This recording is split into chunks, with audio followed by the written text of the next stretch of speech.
So after completing the leadership skills questionnaire, I found that I am more dominant in conceptual skills. I found a really great definition of conceptual skills online.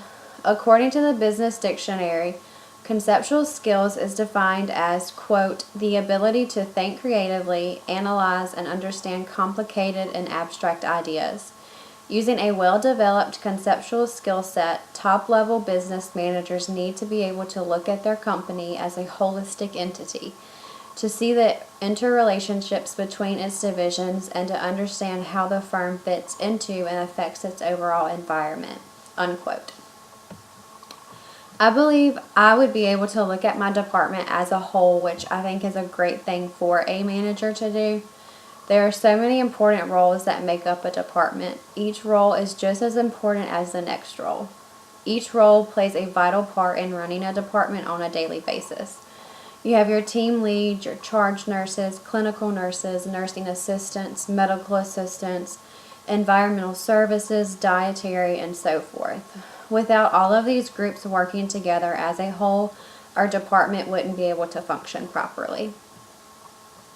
So question 1 asks, what skills described in Chapter 7 and identified on the leadership skills questionnaire would you use to secure needed resources such as staff? So staff requirements are a huge factor that comes into play regarding the flow of the day on a unit. It entails the satisfaction that the employees have towards the department and the safety of the patients and the staff members. So you honestly would have to use all of the skills described in Chapter 7 to secure needed resources such as staff. Regarding adequate staff, you have to plan. You have to make a work schedule to ensure your staffing needs are met and to ensure that your staff members know when to work. Directing, you are directing nurses in the assignment that they will have for that particular day.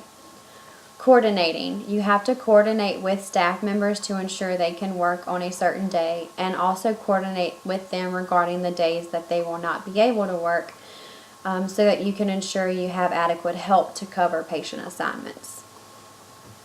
Controlling, whenever an issue arises, whether it be staffing issues or interdisciplinary issues, you have to take control as the manager to find solutions and address the concerns of each employee. Question 2, how would you use the published literature in the process?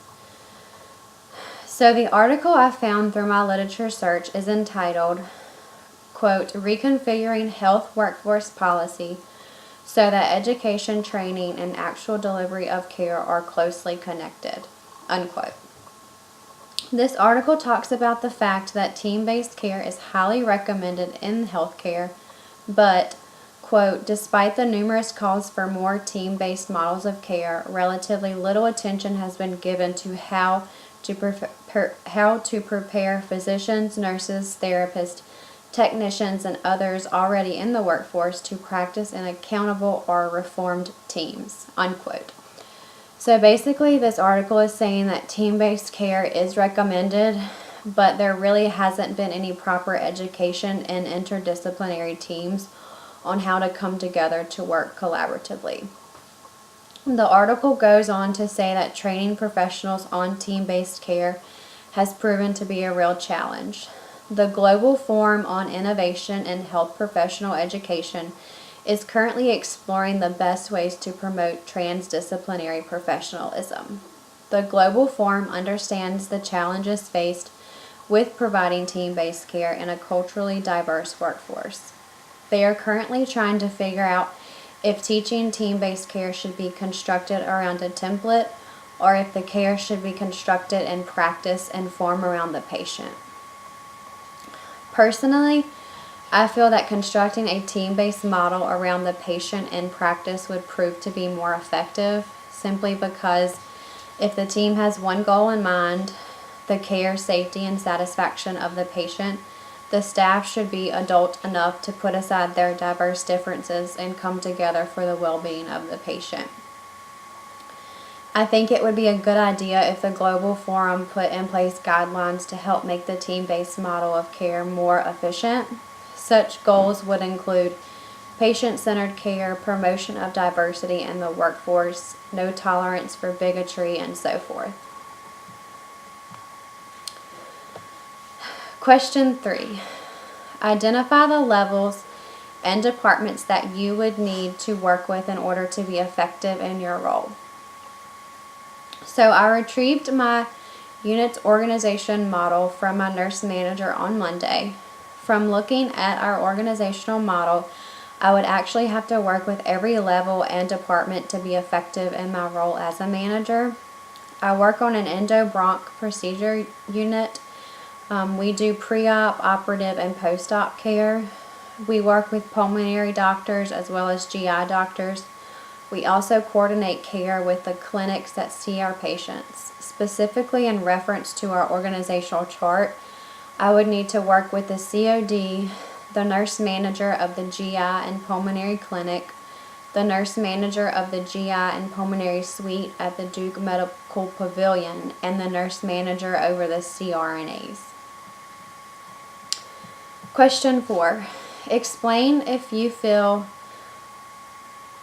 you would have a preference for a vertical or horizontal structure in a particular model and why. So the way our unit is set up is really nice, and I actually prefer it the way it is. We have a vertical structure. We have a hierarchy and a number of levels that allow our unit to run.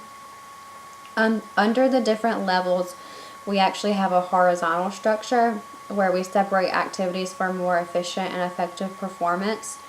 For instance, we have our pre-op nurses, our operative nurses, which include the circulator and the scrub tech, and then we have the post-op nurses as well. One nurse couldn't possibly juggle all of these tasks, so they have to be split up. I also like the care model that is used at Duke. The patient is at the center of everything that we do, and around the patient includes the employees' teamwork, diversity, excellence, and safety. And that's all. Thanks, guys.